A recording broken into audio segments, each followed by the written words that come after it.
Today, we're answering a question that a ton of producers and engineers have asked. You've probably had the same question, which is, where should you place your reverb in your session? On an insert or a send? In this video, I'll break down the differences between them and explain where you should load your reverb in your session. Plus, I'll give you some tips on how to do it with Supernova so you can use it in the most optimal way for your workflow. We've got a ton of practical tips coming up in this video where I'll break it down on a session I'm working on. But before we dig in, let me quickly explain why this difference of inserts versus sends even exists in the first place. When people first started recording music, there were no computers, no DAWs, and no plugins. There were simply studios with tape machines and hardware. And in the beginning, reverb had to be physical. And there were a ton of different techniques that were invented to create the sound of reverb. People put a speaker on one side of the room and a microphone on the other. They would play the sound out of the speaker, let it reverberate around the room, and then pick that back up with the microphone. This became known as an echo chamber. Another invention was a big suspended metal sheet, which when you sent an audio signal to it, vibrated and created the sound of reverb. And this was called a plate. You could do something kind of similar with a coil spring, which is where a spring reverb comes from. So think about it like this.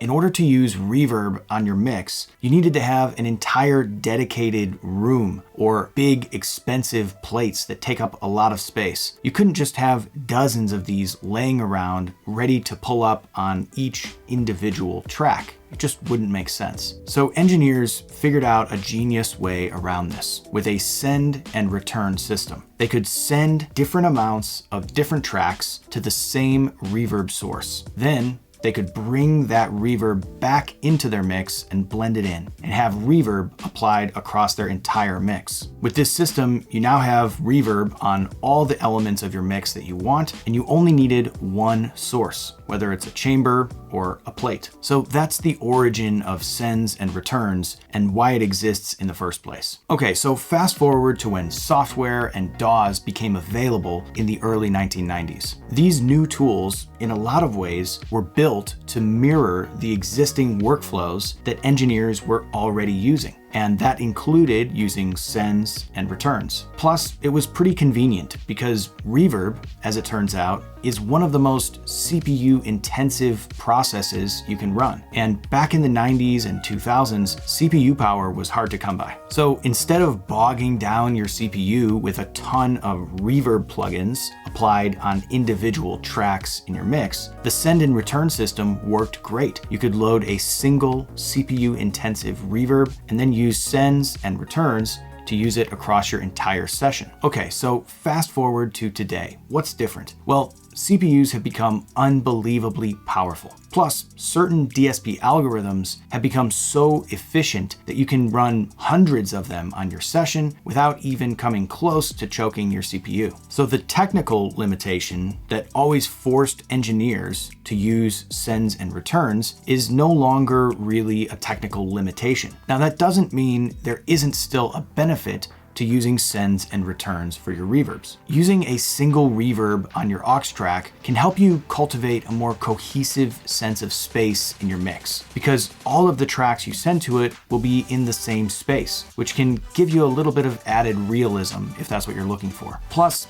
even though your CPU can probably handle it, you still might like conserving some CPU power to help your sessions run smoother, especially if you're running big, massive sessions. Another benefit is if you want to tweak the reverb, you can do it once on the aux track and hear what it sounds like applied across your mix, rather than having to go into each individual track that's using a reverb and tweak it there. That said, there is nothing inherently wrong with using reverb as an insert. It might help you work faster, and it can give you some more creative liberty to use different reverbs on different parts of your mix. For me, I'll typically reserve the insert reverb approach on lead elements in the mix, or ones where I really want to dial in a specific reverb sound for that track. Sometimes I find it's faster and easier to just load Supernova on a particular track I'm working on and dial it in from there. But for other tracks in the mix where I know I'm going to use the same reverb on a bunch of different tracks, or if I want to be able to tweak the reverb and test it out across the entire mix, for that I'll usually set up a send and return return. Let me show you on this mix where I'm using a little bit of both approach. And I'm going to cover some really important setup and best practices when you're using these approaches in your mix. So as I mentioned, I like to set up sends if I'm using the same reverb on a bunch of different elements in the mix. And in this particular mix, we have these 3 piano tracks, which I want to give a more realistic room reverb to.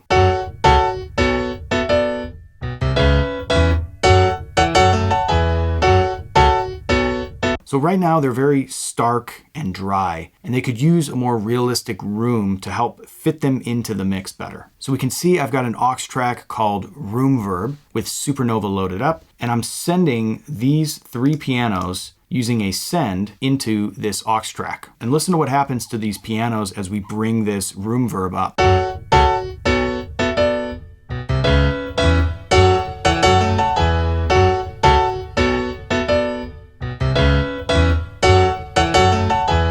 It's a very realistic sounding room. We're using one of the advanced room algorithms in Supernova to achieve that sense of realism. Now, there's a very important pro tip about how I have this set up that I want to make sure to point out. And it has to do with any time you set up a send and return. See, a lot of times what you might see is your return track set to 0 dB and then using different amounts of send at very low levels to try to set the right amount of reverb.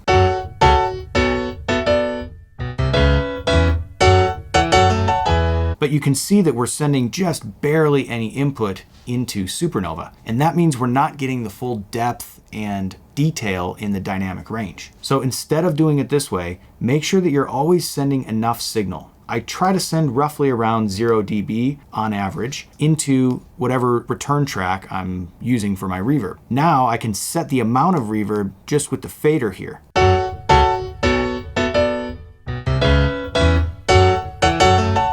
And this is a much healthier level coming into Supernova. We want it to be somewhere around there where the color changes from purple to yellow.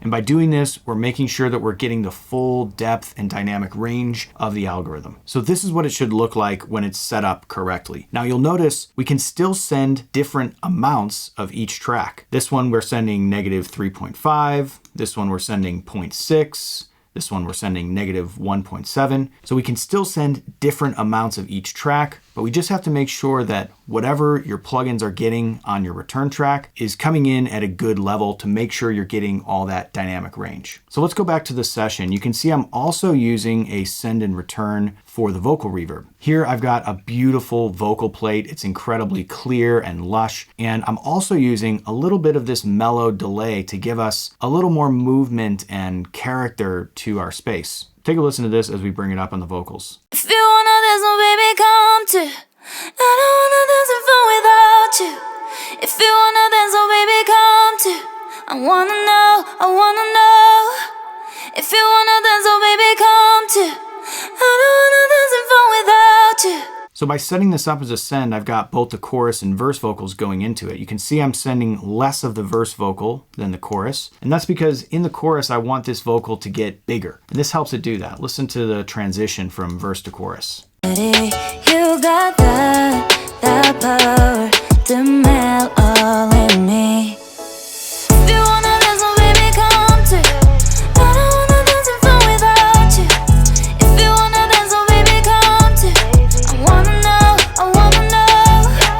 So by using a little bit more reverb on the chorus vocal, we're getting that bigger sense of space, and it just feels a little nicer. So this is a great way to do that. And then I can also experiment with different delays, different reverbs across the entire vocal mix if I want to. So we can see I'm also using Supernova on a couple of individual tracks as inserts as well, like this pluck synth. And that's because I'm using this for a very specific effect, both reverb and delay. Take a listen to it.